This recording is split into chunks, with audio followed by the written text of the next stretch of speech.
Olá, bem-vinda e bem-vinda a mais um episódio da Saúde do Futuro. E hoje a questão vem-nos da Maria José com uma grande reflexão que ela nos faz sobre o tema da morte. E então passo a ler. Olá, Andreia. Obrigada pela mensagem. Fala da morte. E eu atrevo-me a perguntar, qual morte?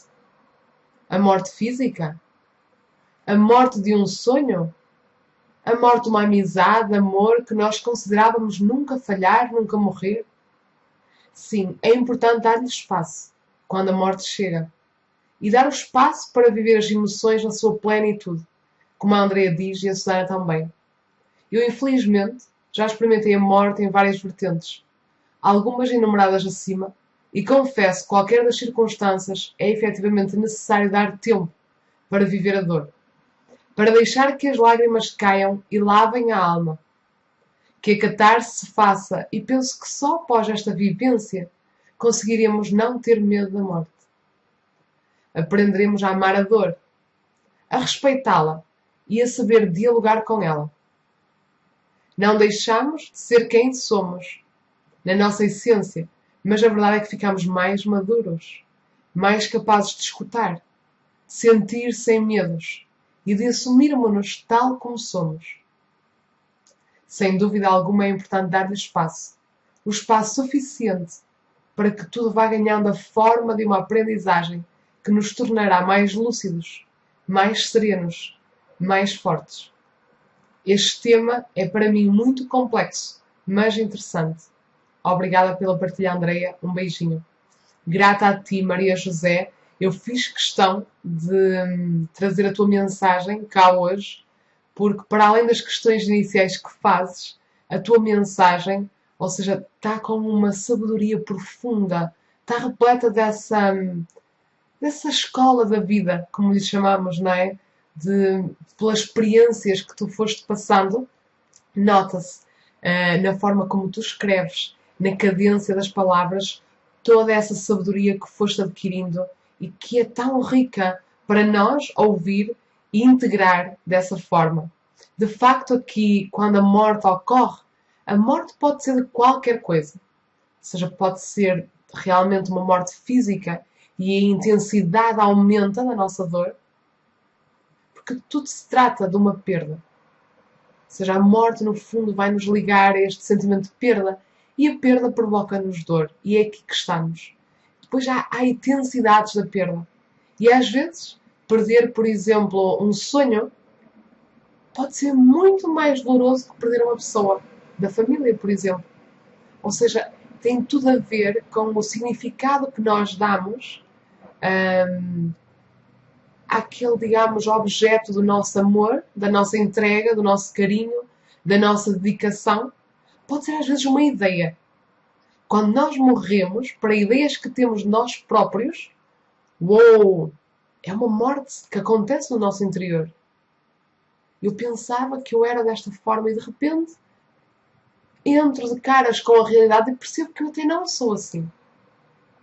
Percebo que esta ideia tem de morrer. Ou seja, isto vai levar, sem dúvida, a um período de dor, a um período de sentimento de perda, que tem, tal como disseste, Maria José, tem de ser vivido.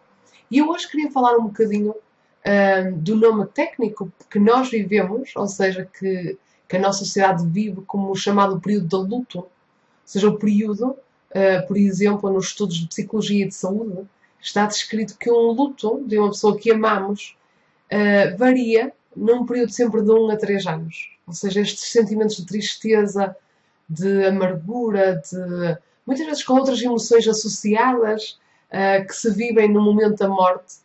E aqui também é muito, digamos, que é muito importante e acaba por influenciar enormemente a forma como nós vamos viver a dor da perda, a forma como esta morte ocorre na nossa vida. E aqui esta morte, obviamente que podemos estar a falar da morte física, mas também a morte de um sonho.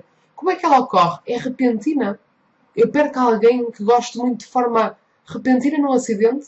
Ou é uma doença prolongada? Porque não quer dizer que uma seja mais fácil que a outra, mas a vivência do processo de luto vai ser diferente.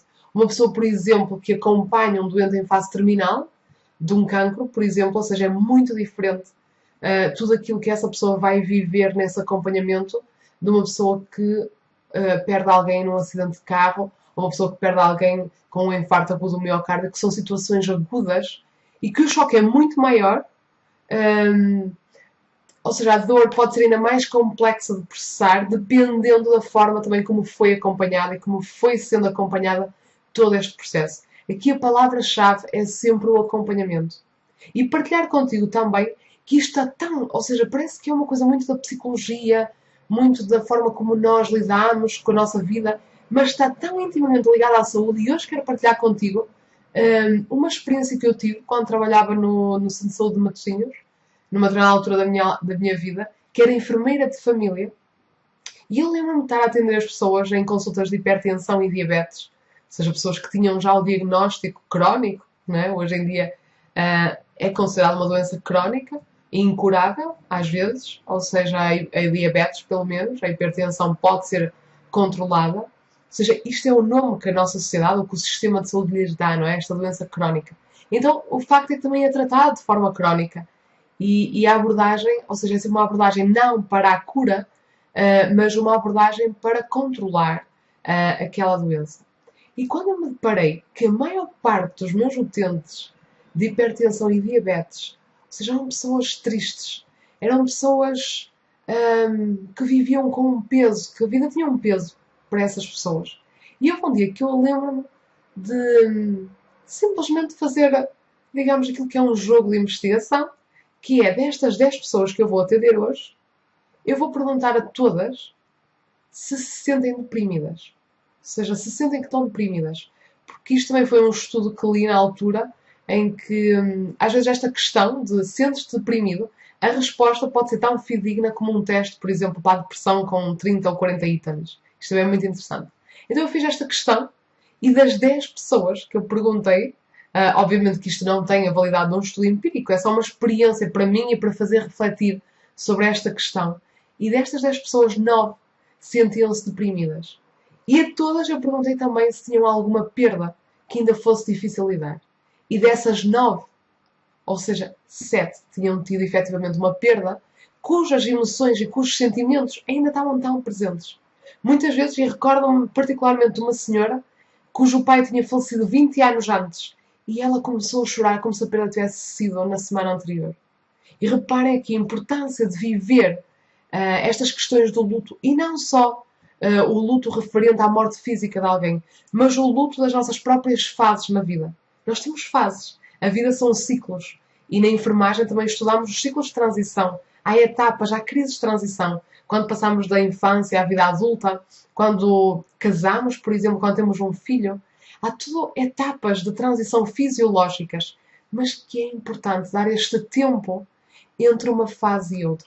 É quase como se fosse neste ponto em que ao nada não existe, digamos, o novo, mas também o velho ainda está, mas também já não serve. Ou seja, há aqui todo um período, tal como a Maria José diz, que é tão importante permitirmos dar espaço para sentir. Porque se não permitirmos isto, o que acontece é que todas estas emoções, elas vão ficar dentro de nós. E hoje em dia, cada vez mais, há o síndrome de pânico, as crises de ansiedade. Isto são sintomas tão comuns na nossa sociedade que, obviamente, o que é que nós fazemos muitas vezes? Vamos tentar arranjar outro medicamento, outra situação que me anule, que esconda ainda mais este turbilhão que acontece dentro de mim. Obviamente que isto não é a solução. Isto é o alimentar de situações crónicas. E uma crise de pânico, se não vamos ao profundo ver onde é que vem, de onde é que vem. Muitas vezes são situações emocionais que são tão fortes que nós não conseguimos processar tudo no momento. Então aquilo fica, digamos, para ir sendo processado a nível corporal e aos poucos. E nós podemos ter muita terapia física que existe, seja exercício físico, caminhar, mas se não vamos entender propriamente qual foi a causa, o que é que causou todo este sintoma, e digo-te, tudo aquilo que acontece no teu corpo, tudo, é um reflexo daquilo que está a acontecer dentro de ti. Isto diz a Gina Watson, que é uma enfermeira que eu sigo, que me faz todo o sentido, e ela diz: o nosso corpo é uma manifestação da consciência. Então, o que é que está a acontecer a nível da minha consciência? O que é que está a vida a trazer para eu ter que aprender? Não é? Porque a vida é um conjunto de estímulos para crescermos e para nos desenvolvermos. A vida é movimento, a vida não é para estarmos parados. Se eu estou parada e a vida continua a andar, eu vou criar estagnação. E a estagnação, não é? É onde se cria a doença. É onde as bactérias, por exemplo, podem proliferar, onde não há movimento, onde há águas estagnadas. Uma pessoa que pratica exercício, não é? Por isso é que é tão aconselhado em todas as consultas de atividade física, porque permite este movimento. Mas às vezes só esse movimento também não chega. Principalmente quando vamos tocar em temas emocionais, como é, por exemplo, o tema do abandono. Porque muitas vezes o que uma perda faz é ativar um padrão de abandono. É nós sentimos uma profunda tristeza porque a outra pessoa não está cá e nós com isso sentimos profundamente sós, abandonados. Ou seja, aqui é uma oportunidade para irmos curar o nosso padrão de abandono. Ou então sentimos-nos rejeitados ou traídos pela vida, que acontece tantas vezes. Quando eu perco algo que eu estava a dedicar tanto amor e tanta energia, é natural que eu me sinta atraída. Então, mas aqui, a vida está-me a dar esta oportunidade para eu trabalhar o que é a traição na minha vida. Para eu, digamos, ficar cada vez mais unida a mim. E ficarmos mais maduros, como diz a Maria José, mais capazes de escutar, de sentir sem medos e de assumirmos tal como somos. Ou seja, isto é extremamente importante. E alcançarmos algo que é muito semelhante à iluminação, e a iluminação não é estar lá em cima, completamente afastado da vida, não. A iluminação realmente é eu poder dizer cada dia que a vida tão intensamente que se eu morresse agora, eu morria em paz. Eu morria feliz. Por isso a questão também que eu te lanço para esta semana é o que é necessário para que tu, se a morte batesse à tua porta, pudesses morrer em paz neste momento?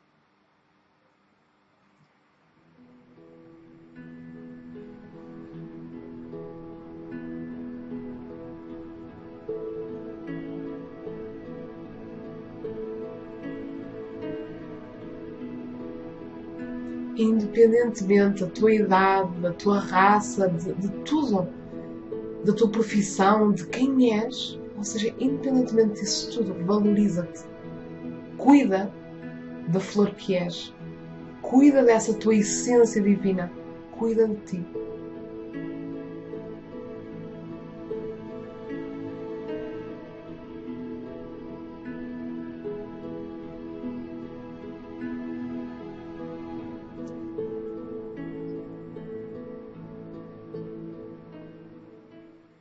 E agora, continua a enviar as tuas questões, as tuas reflexões.